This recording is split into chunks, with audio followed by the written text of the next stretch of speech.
இந்த தேர்தலிலே அனைத்து இந்திய அண்ணா திராவிட முன்னேற்ற கழகம், தேசிய முற்போக்கு திராவிட கழகம், SDPI புதிய தமிழகம் இணைந்து மாபெரும் ஒரு வெற்றி கூட்டணியை நாம் அமைத்திருக்கிறோம். இந்த நேரத்தில் உங்ககிட்ட நான் ரொம்ப ஷார்ட்டா தான் பேச போறேன். ஏன்னா எப்பதான் ரிஷிவந்தியம் வந்தது அன்னைக்கு அந்த நிமிஷமே எனக்கு நம்ம தலைவரோட நம்ம இங்க வாழ்ந்த நாட்கள் தான் ஞாபகம். நமது தலைவர் இங்க இருக்கின்ற ஒரு கிராமத்திற்கும் போய் மக்கள் புரட்சி தலைவி அம்மா அவர்களும் கேப்டன் அவர்களும் இணைந்து ஒரு ராசியான கூட்டணி அமைச்சு இன்னைக்கு அண்ணன் எடப்பாடியார் அவர்கள் அம்மா இல்லாம பொதுச் செயலாளராக இன்றைக்கு தேர்தல்களை சந்திச்சு செயலாளராக பதவி ஏற்ற பிறகு இன்றைக்கு நமது தலைவர் வாழ்ந்த இந்த ரிஷிவந்தியத்தை சந்திக்க வந்திருக்கேன். எனக்கு நெஞ்செல்லாம் அடைக்குது. உண்மையிலேயே நான் சொல்றேன். ஏன்னா இன்னைக்கு தமிழ்நாட்டுல எந்த தொகுதிக்குள்ள போனாலும் நான் வந்து தைரியமா பேசுவேன். ஆனா கேப்டன் வாழ்ந்த இந்த கழக செயலாளர் கருணாகரன் அவர்களே, வெங்கடேசன் அவர்களே, அனைத்து இந்திய அண்ணா திராவிட முன்னேற்ற கழகத்தினுடைய வேட்பாளருக்கும் மாவட்ட செயலாளரும் இருக்கின்ற குமரகுரு அண்ணன் அவர்களே, அனைத்து நிர்வாகிகளுக்கும் எங்கள் உயிரினும் மேலான எங்கள் அன்பு கழக உங்கள் அத்தனை பேருக்குமே கேப்டன் சார்பாகவும் என்னுடைய சார்பாகவும் தேசிய முற்போக்கு திராவிட கழகத்தின் சார்பாகவும் உங்கள் பாதம் பணிந்து என்னுடைய வணக்கங்களை நன்றிகளை தெரிவித்துக் கொள்கிறேன். நான் ஏன் இதை சொல்றேன்றது உங்களுக்கு தெரியும். எங்க தேடினாலும் இது போல உண்மையான பாசமான தொண்டர்கள் நாம எங்கேயும் பார்க்கவே முடியாது. உங்க எல்லாருக்கும் நான் ஒண்ணு சொல்றேன். இப்ப வெங்கடேஷ் கிட்ட கூட அதான் நான் சொன்னேன். எப்படி அம்மாவும் புரட்சி கலைஞரும் புரட்சி தலைவியும் ஒன்று சேர்ந்து ஒரு ராசியான மகத்தான கூட்டணி அமைத்தார்களோ, அதே போல அண்ணன் எடப்பாடியார் அவர்களும் நானும் சேர்ந்து இந்த மகத்தான கூட்டணியை, மக்கள் விரும்பும் கூட்டணியை, நமது நிர்வாகிகள் விரும்பிய கூட்டணியை அமைத்திருக்கிறோம். மீண்டும் அந்த வரலாறு 2026 மீண்டும் நிச்சயமாக வர வேண்டும். அந்த வரலாறு நிச்சயம் 2026 நம்ம கொண்டு வர வேண்டும். அதற்கு அச்சாரமாக இன்றைக்கு நடக்கின்ற பாராளுமன்ற தேர்தலுடைய வேட்பாளராக அண்ணன் குமரகுரு அவர்களை வெற்றி சின்னமும் அவருக்கு தர வேண்டும் என்று உங்க எல்லாரையும் பார்த்து நான் கேட்டுக்கொள்கிறேன். எங்கள் திமுகவை சேர்ந்த எம்எல்ஏவா இருந்தாலும் சரி, எம்பி கேண்டிடேட்டாக இருந்தாலும் சரி, இப்ப நமது வெங்கடேஷ் அவர்கள் சொன்னது போல அவங்க கொடுக்கிற ரூபாவை அவங்க மூச்சிலேயே தூக்கி எறிங்க. கேப்டனுடைய உண்மை விசுவாசிகள், அனைத்து இந்திய அண்ணா திராவிட முன்னேற்ற கழகத்தின் உண்மை விசுவாசிகள் எல்லைக்கும் காசு பணத்திற்கு அடிபணியாதவர்கள், அன்புக்கு மட்டுமே அடிபணிந்தவர்கள் என்பது இந்த தேர்தல் முடிவுகள் அவர்களுக்கும் சிம்ம சொப்பனமாக பாடத்தை புகட்டணும் சொல்லி இந்த நேரத்தில் உங்க எல்லாரையும் பார்த்து நான் கேட்கிறேன். டெய்லி நீங்க உழைக்கிறீங்க, இந்த உழைப்புல நீங்க சம்பாதிக்கிறீங்க. அவங்க கொடுக்கிற காசு நம்ம கேப்டனுக்கு ஈடாகுமா? அவங்க கொடுக்கிற காசு நம்ம தலைவரின் அன்புக்கு ஈடாகுமா? அவங்க கொடுக்கிற காசோ இலவசமோ நம்ம கேப்டன் கால் தோசைக்கு பாடத்தை அவர்களுக்கு புகட்ட வேண்டும். அன்னைக்குதான் நம்மளுடைய தலைவருடைய ஆன்மா இங்கதான் இருக்கு. புரட்சி தலைவி, புரட்சி தலைவர், புரட்சி கலைஞருடைய 3 பேருடைய ஆன்மா இங்க இருந்து நம்மளை ஆசீர்வதித்து நம்ம தலைவருடைய ஆன்மா இங்கதான் இருக்கு. உங்க எல்லாருக்கும் நான் சொல்றேன், நிச்சயமாக அந்த 3 மனிதர்களாக பிறந்து இன்னைக்கு தெய்வங்களாக இருக்கிறார். அந்த 3 மனித தெய்வங்கள் நிச்சயமாக நம்மோடு இருந்து நம்மை வழி நடத்துவார்கள்.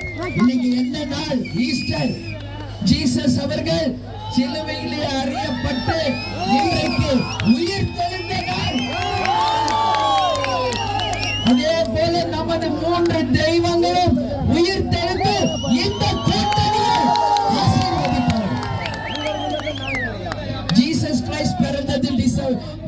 25. நமது தலைவர் பிறந்தது ஆகஸ்ட் 25. தெய்வமா நம்ம கூட தான் இருக்காரு. தெய்வமா நம்ம கூட தான் இருக்காரு. நீங்க எல்லாருமே தலைமையின் தலைவருடைய நினைவகத்துக்கு நீங்க வந்தீங்க. தலைவருடைய இறந்த செய்தி கேட்டவுடனே தமிழ்நாடு இல்ல உலக தமிழர்கள் அத்தனை பேருமே கோடிக்கணக்கான மக்கள் அவருடைய இறுதி அஞ்சலியில அன்னைக்கு பங்கேற்று 2 நாள் யாருமே சாப்பிடாம டிவி முன்னாடி உட்கார்ந்து கண்ணீர் விட்டு அழுதார்கள். நம் தலைவர் காட்டிய அன்பு, நம் தலைவர் காட்டிய உதவி இன்றைக்கு அது பல மடங்கு வந்திருக்கிறது. உங்க எல்லாரையும் நான் பார்த்து கேட்டுக்கிறேன், நீங்க எதற்கும் கலங்க கூடாது. நீங்கள் தைரியமாக இருக்கணும். இன்னைக்கு கேப்டன் என்ன உங்ககிட்ட விட்டுட்டு போயிருக்காரு, உங்களை எல்லாம் காப்பாத்துறதுக்கு. அதே மாதிரி கேப்டனும் நமது மாவட்ட கழக செயலாளர்களும் என் அருமை 2 புதல்வர்களும் இனி இந்த வாழ்க்கை மக்களுக்காக மட்டும்தான் என்பது கேப்டன் வாழ்ந்தார் வாழ்ந்தார் வாழ்ந்தார் மக்களுக்காகவே வாழ்ந்தார். இனிமேல் என்னுடைய வாழ்க்கையுமே உங்களுக்காக வாழ்வது மட்டுமே இனிமேல் என்னுடைய வாழ்க்கை வரலாறாக இருக்கும் என்பதை யாரும் மறந்துடாதீங்க. என் அன்பு தாய் குலங்களே, உங்கள் சகோதரியாக உங்களுக்காக உங்கள் ஒவ்வொருவருக்காக என் வாழ்க்கையை அர்ப்பணிக்கிறேன். இந்த தமிழக மக்களுக்காக என் வாழ்க்கையை அர்ப்பணிக்கிறேன். நிச்சயமாக தலைவருடைய கனவு அதை நிச்சயம் நிறைவேற்றுவது நமது பணி என்பதை நீங்கள் அனைவரும் சிந்தித்து நாம் செயல்பட இந்த நேரத்தில் தெரிவிச்சுக்கிறேன். இன்னைக்கு எத்தனையோ வாக்குறுதிகள் இங்க இருக்கு. மணலூர் பேட்டை பிரிட்ஜ், அது மட்டும் இல்ல, இங்க இருக்கின்ற எத்தனை ஒரு எம்எல்ஏ ஆபீஸ் கட்டி இதே பகடை கூட்டுறாங்க. அவர் கூட வாழ்ந்த நாட்கள் தான்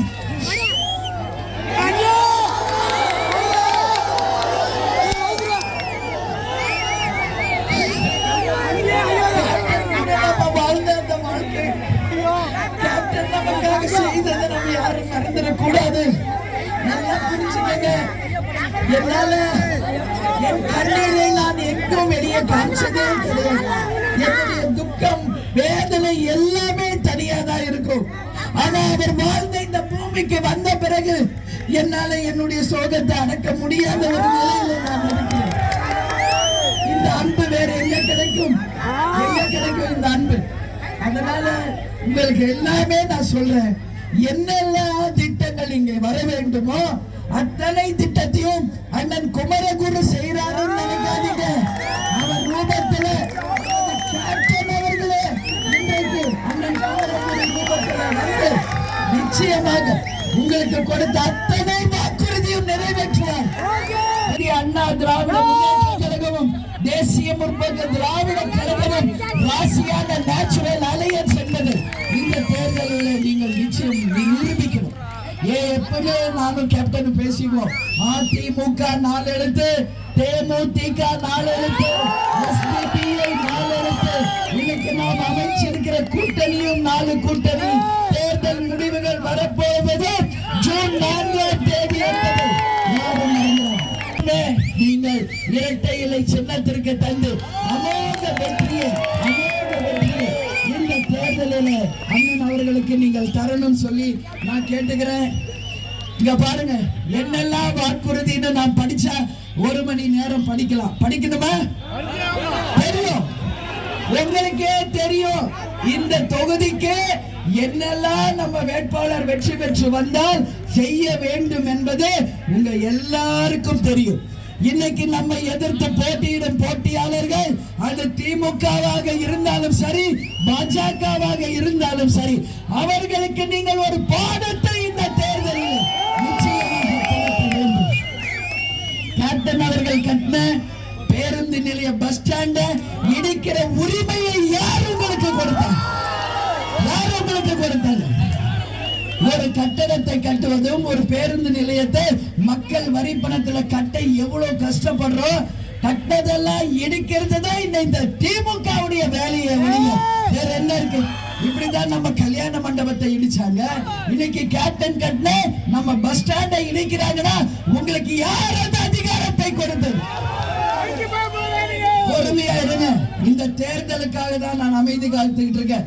இந்த தேர்தல் முடிந்தவுடனே ஒட்டுமொத்த அதிமுக தேமுதிக இணைந்து மாபெரும் ஒரு ஆர்ப்பாட்டத்தை இதே ரிஷிவந்தியம் தொகுதியிலே நடத்தி நமது தலைவர் அவர்கள் செய்த அத்தனை பணிகளும் மக்களுக்கான பணி. அந்த பணியை தடுக்கின்ற உரிமை இங்க யாருக்கும். எல்லா திட்டத்தையும் இன்னைக்கு வெளியே கொண்டு வரக்கூடாதுன்ற கங்கணம் கட்டிட்டு இருக்காங்க. அதே மாதிரிதான் அம்மா அவர்கள் அம்மா உணவகம், அது மட்டும் இல்லாம தாலிக்கு தங்கம் என்று பெண்களுக்கு எத்தனையோ திட்டங்களை கொடுத்தாங்க. எல்லா திட்டத்தையுமே கிளப்புல போட்டுட்டு இன்னைக்கு ஆளும் திமுக கஞ்சாவும் டாஸ்மாகும் ரவுடிசமும் சட்டம் ஒழுங்கு பிரச்சனைகள் பாலியல் வன்கொடுமைகளை செய்து மக்களை வஞ்சிக்கின்ற ஒரு ஆட்சியாக நடந்துட்டு இருக்கு. எனவே நீங்கள் அனைவரும் சிந்திங்கள். 19ஆம் தேதி போய் ஓட்டு போடுங்க. 4ஆம் தேதி மாபெரும் ஒரு புரட்சி மாற்றம் இங்கு வர வேண்டும். 2020ற்கான பிள்ளையார் சொல்லி போட்ட அச்சாரத்தை இந்த தேர்தலிலேயே அதிமுக தேமுதிக கூட்டணி நாளும் நமது 40ம் நமது நாளை நமது என்ற சரித்திரத்தை தர வேண்டும். எல்லா திட்டத்தையும் இன்னைக்கு வெளியே கொண்டு வரக்கூடாதுன்ற கங்கணம் கட்டிட்டு இருக்காங்க. அதே மாதிரிதான் அம்மா அவர்கள் அம்மா உணவகம், அது மட்டும் இல்லாம தாலிக்கு தங்கம் என்று பெண்களுக்கு எத்தனையோ திட்டங்களை கொடுத்தாங்க. எல்லா திட்டத்தையுமே கிளப்புல போட்டுட்டு இன்னைக்கு ஆளும் திமுக கஞ்சாவும் டாஸ்மாகும் ரவுடிசமும் சட்டம் ஒழுங்கு பிரச்சனைகள் பாலியல் வன்கொடுமைகளை செய்து மக்களை வஞ்சிக்கின்ற ஒரு ஆட்சியாக நடந்துட்டு இருக்கு. எனவே நீங்கள் அனைவரும் சிந்திங்கள். 19ஆம் தேதி போய் ஓட்டு போடுங்க. 4ஆம் தேதி மாபெரும் ஒரு புரட்சி மாற்றம் இங்கு வர வேண்டும்.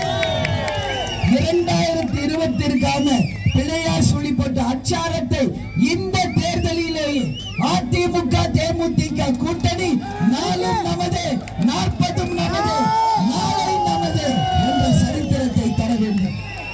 எல்லாரும் வாய்ப்பு தருவீர்களா? இரட்டையிலை சின்னத்திற்கு வாய்ப்பு தருவீர்களா? அதிக வாக்கு வித்தியாசத்தில் அவரை வெற்றி பெற செய்வீர்களா? அமோகமான வெற்றியை தருவீர்களா? அந்த 4ஆம் தேதி இந்த கூட்டணி அமோக வெற்றி பெற்றால்தான் புரட்சி தலைவி அம்மாவும் புரட்சி தலைவர் நமது கேப்டன் அவர்களுடைய ஆன்மா சாந்தி அடையும். அதனால அனைவருமே இந்த நிமிஷத்திலிருந்து அண்ணன் குமரகுருவே உங்க கையில நான் ஒப்படைக்கிறேன். அவருடைய வெற்றி நமது கேப்டனின் வெற்றி, அவருடைய வெற்றி இந்த கூட்டணியின் வெற்றி. எனவே அனைவரும் சிந்திங்கள், வாக்களியுங்கள்.